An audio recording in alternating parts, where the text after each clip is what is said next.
Like you're watching this exclusive broadcast on G20, and from here we turn focus to our correspondents who are there stationed at the Bharat Mandapam to get us live inputs from there. Sakal Bhatt and Shubhendu join us in fact from the International Media Center.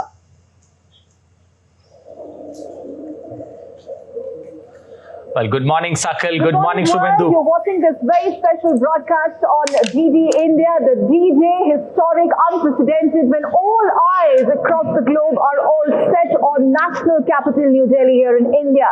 The 18th edition of G20 Summit under India's or Bharat's presidency. I'm Sakal Bhatt, and with me is my colleague Shubhendu Ghosh, and we're bringing to you this very, very special broadcast from the very G20 venue. These are DD India studio setup, and we're going to transmit live visuals, live pictures, analysis, and what really makes this G20 summit under India's presidency absolutely historic, unprecedented, and people's summit. Absolutely. Thanks, Sakal. Good morning and welcome to the venue of the G20. Over 220 meetings all through the year across 60 cities and locations of India. All of that has led to this day, the beginning of the G20 Leaders Summit.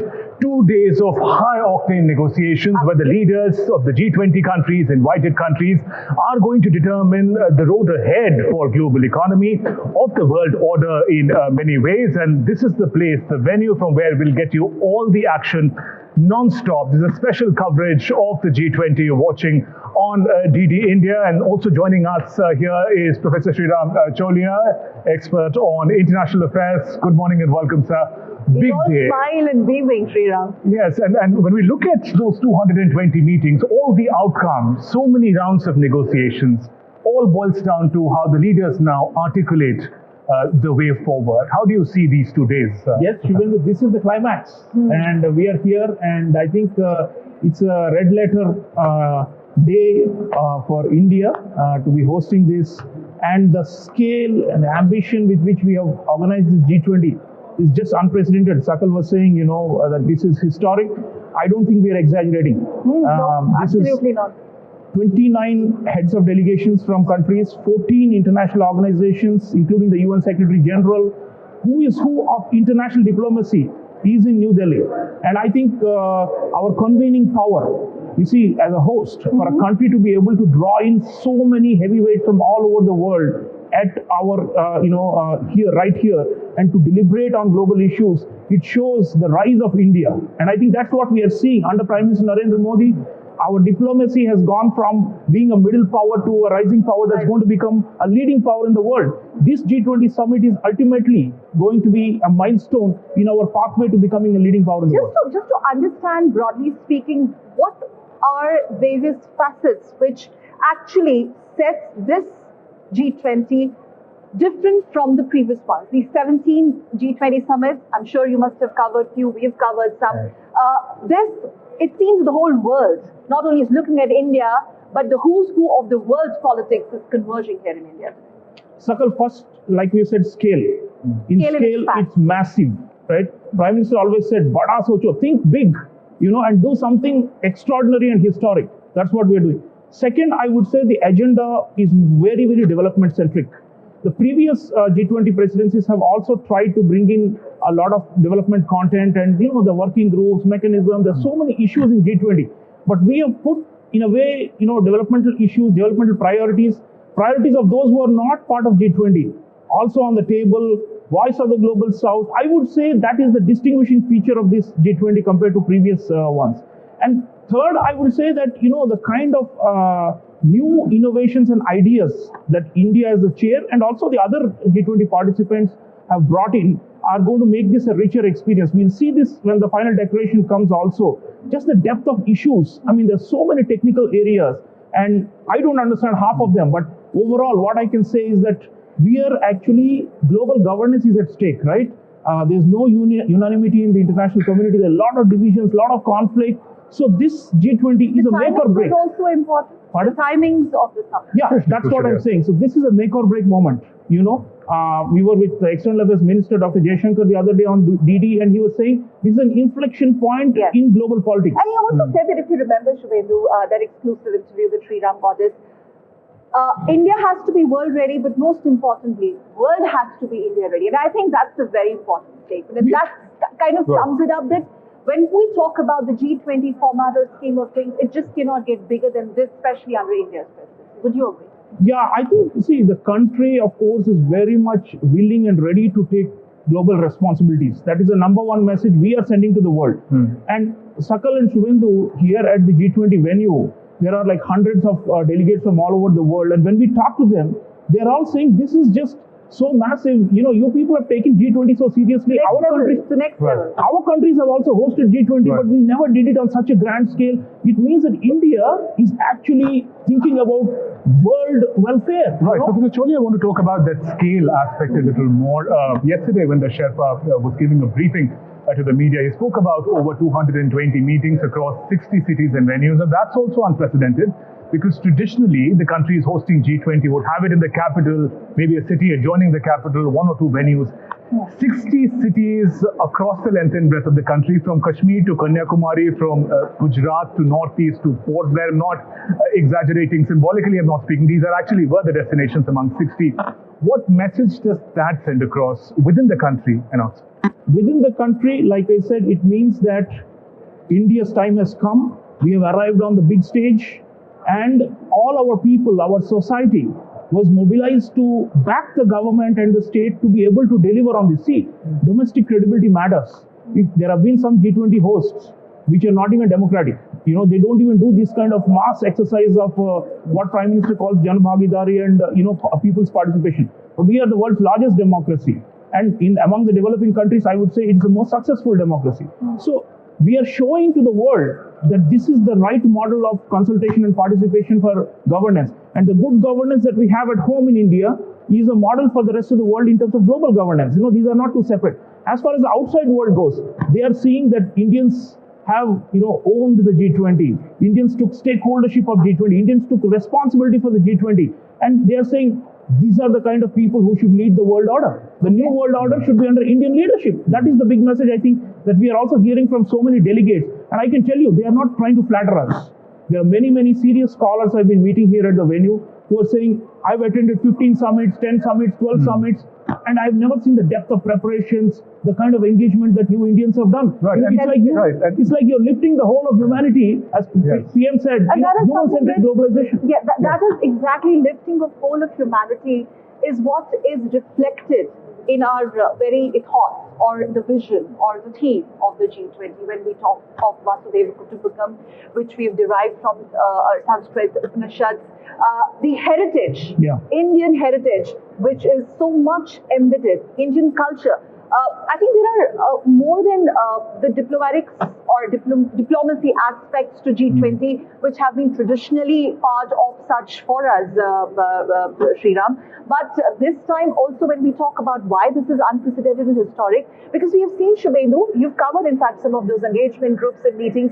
In the last 1 year or so, the way culture has been reflected in most of these engagement sessions, meetings, extensive briefings, which also adds a lot to India's soft power. A broader message of inclusivity, which talks about India's own cultural diversity, which is showcased in the manner in which the cities are planned, but also in the message, as you mentioned, Vasudeva Kutumbakam, globalization, which is human-centric, globalization, which makes space for emerging economies, developing economies, global south, and it's interesting that the Global South Summit precedes the G20 engagements of India. That sends out a big message, Professor. Yeah, on the culture issue, Shubhendu and Sakal, I'll say that, the greatness of India has been showcased in a way like never seen before. The whole world, we had incredible India and all those tourism promotion things. But even here at the venue, you see India, mother of democracy. There's a full tableau about it. All our art forms, our cultural, our handicrafts, all are on display here, for the whole world. And then there is also the modern things we're doing, like our digital success, and digital public infrastructure is a major issue at this G20. And we got a whole pavilion here in the Bharat Mandapam on that. And all these are, in a way, G20 is like a showcase and some window to the world where we are saying, come on in.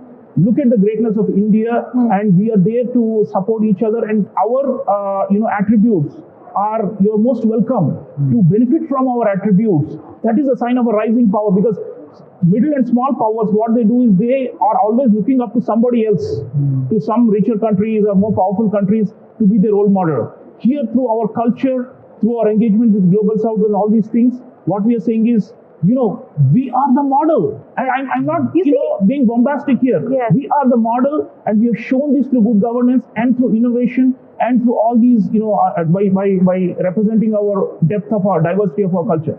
Just to add a bit more to the heritage bit, also this is pretty much in tandem with Prime Minister's vision of Virasat Bhi or Vikas Bhi, that how heritage and development can go hand in hand.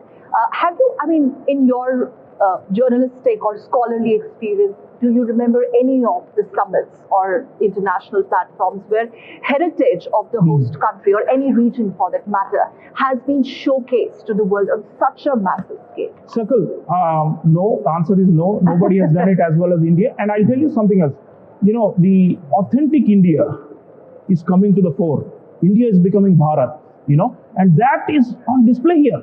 That is part of the entire last 1 year of our G20 presidency. People have always wanted this kind of India that's confident about its own identity, not which is confused, And so that has come to the fore through this cultural, extravaganza, and through the outpouring and the participation of people and the display of our art forms. And what that is doing is, this is the India people always wanted, meaning the world.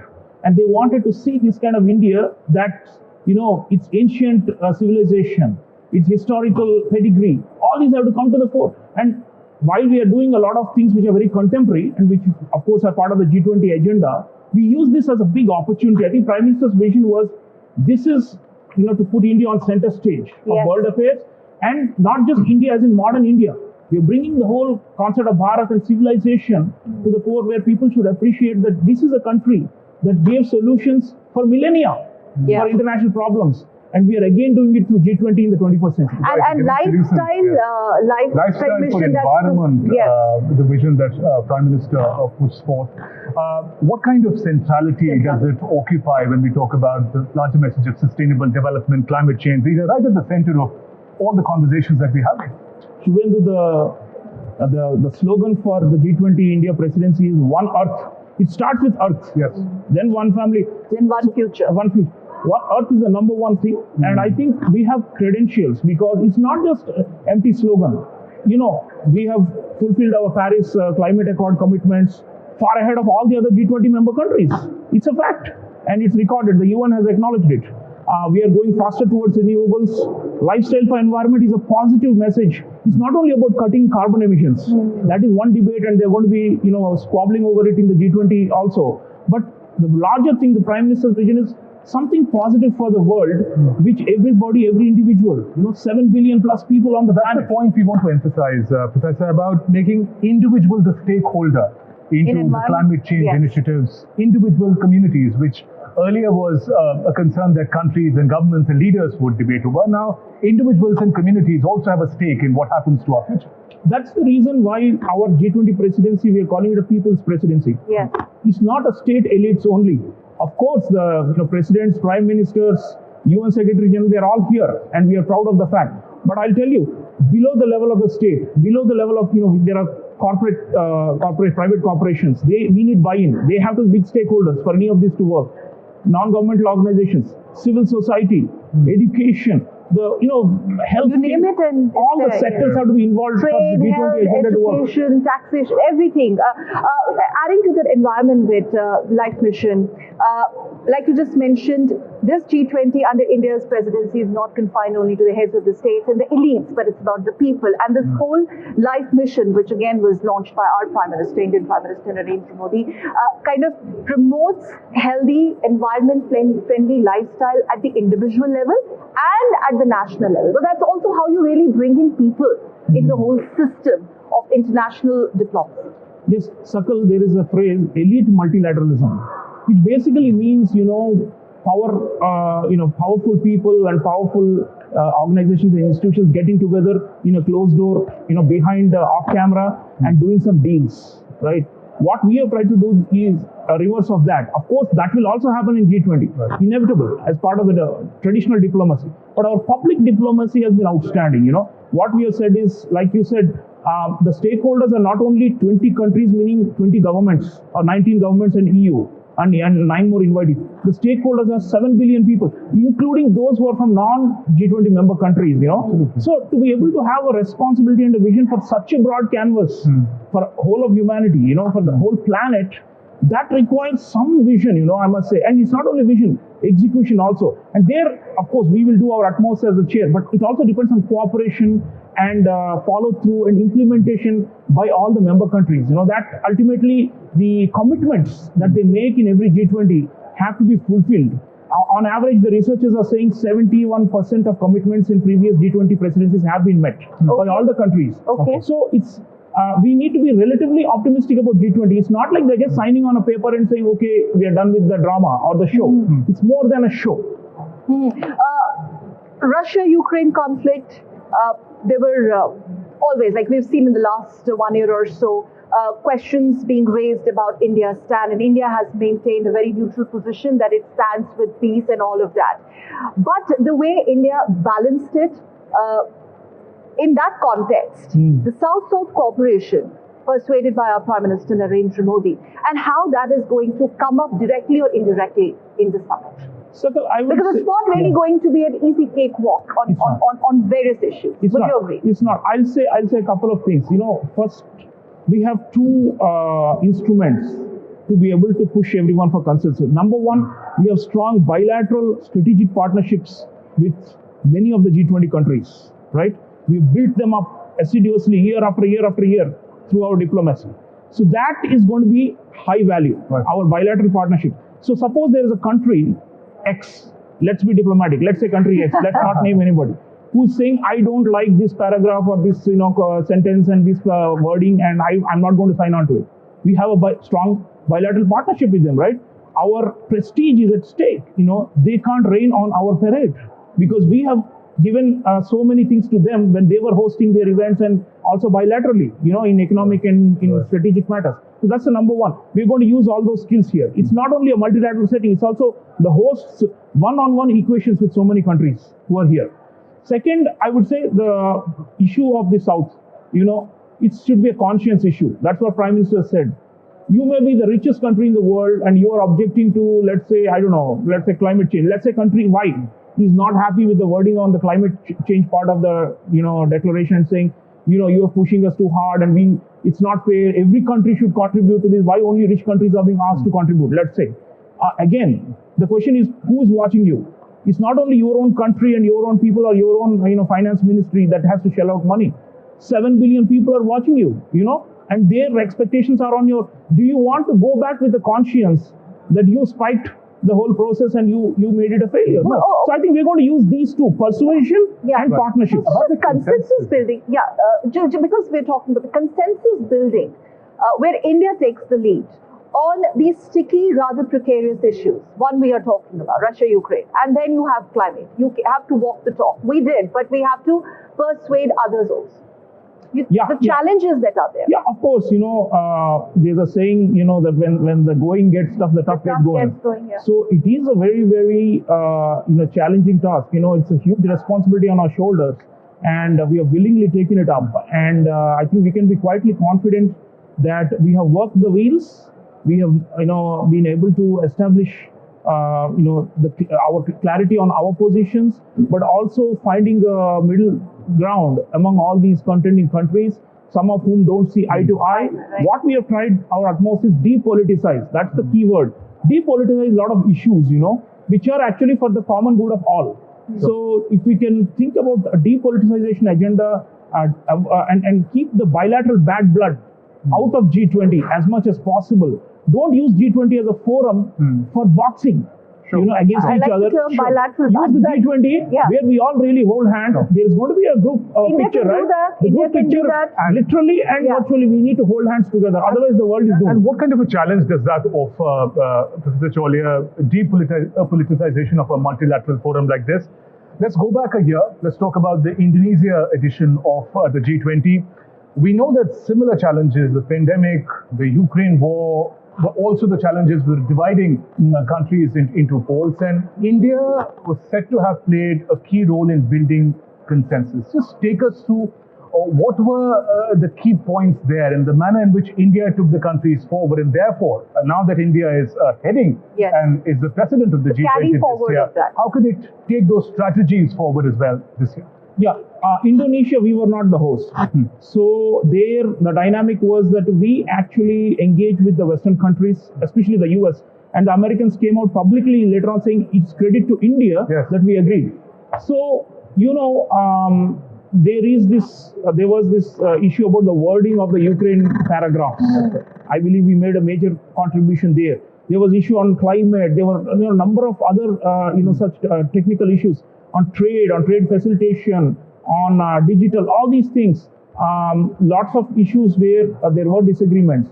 So what we tried to do there was being a constructive kind of a broker among these multiple players in such a way that we get consensus. And this time, I believe we are stronger because as a host, while the responsibility is more, we also have more power. And we have persuasion power, and we have, there's also the question of linkage. What normally countries do in group diplomacy is, okay, I give you this on this point, but what will you give me back on something else that I want, maybe in another section of the declaration, or something totally unrelated to this, That's why I said strategic partnerships. Quid pro quo in strategic partnerships. Yeah, of course. India, so just to understand this further, India, as we speak now, under the current ruling dispensation, has the power of bargain. Yeah, I know, and definitely our word counts more, our commitments count more, and our pressure and persuasion also count more than What do you before. think has brought in that change over the last few years? See, first of all, people are seeing this is the fastest growing economy, major economy in the world. Among all these G20 who are here, many of them are facing recession, economic headwinds. India is growing 6% or more, projected to grow 7% or more. So that is number one for all of them to say, okay, here is a leader who is talking. India is not a burden on the world. India is actually giving something to the world, and it's going to be the growth engine. By the way, contribution to global growth, China used to be the engine. No more. It's India. So what I'm trying to say is that gives us heavier weightage in all these negotiations because they are going to benefit from India's growth. Let me put it this way, going back to the quid pro quo point, market access to India. If they play spoil sport, we are not going to be kind to them. I'm sorry, international diplomacy is also based on reciprocity, right? So, I mean, to put it in a crude way, they better behave because otherwise it will have repercussions. And I think when India threatens repercussions, it's also to be taken seriously. Was this sort of confidence missing in previous governments? I may ask this. Well, because we need to understand where are we really coming from, the trajectory in the last 9 to 10 years and before that. Not really comparing, but just to understand. We were a lot weaker, Sakal. Now India is at the global high table, and when Prime Minister Modi talks, he is not only seen as India's Prime Minister, but one of the world leaders, and I think that is the message. That's the message. And, we were weaker in earlier eras. We were much smaller. We're going to be a $4 trillion economy very soon, and the third largest in just a few more years. So, if you look at the lineup, the top three, China, United States, and India, these three are going to be the top three powers in the world, in time to come. So, what does that mean? Nobody can take us for granted. Nobody can take us lightly. And I think that reflects. There are also other things, the partnerships, our defense and security relationships, our role as a net security provider in Indo-Pacific, in our developmental partnerships in Africa, in the rest of the global south, all those also add up, So I think the time of talking is over. What we have done in the last 10 years, we have done a lot, on the ground. And it's time for the action. And Professor Chaulia, we'll have to toss it back to the studio in a bit. It's an economic grouping, G20 primarily. Key issues, very briefly, sir, that this presidency of India will be focusing on, very briefly, the pointers. Number one, it's a development-centric G20, as we spoke about. I think there's going to be a lot of emphasis on digital public infrastructure, where we can give a lot to the world. Our innovations, our social innovations can really transform the socio-economic conditions around the world. I would say climate, obviously, we already discussed, that's a major one. There's also focus on trade and also how we can, and the sustainable development goals. Growth.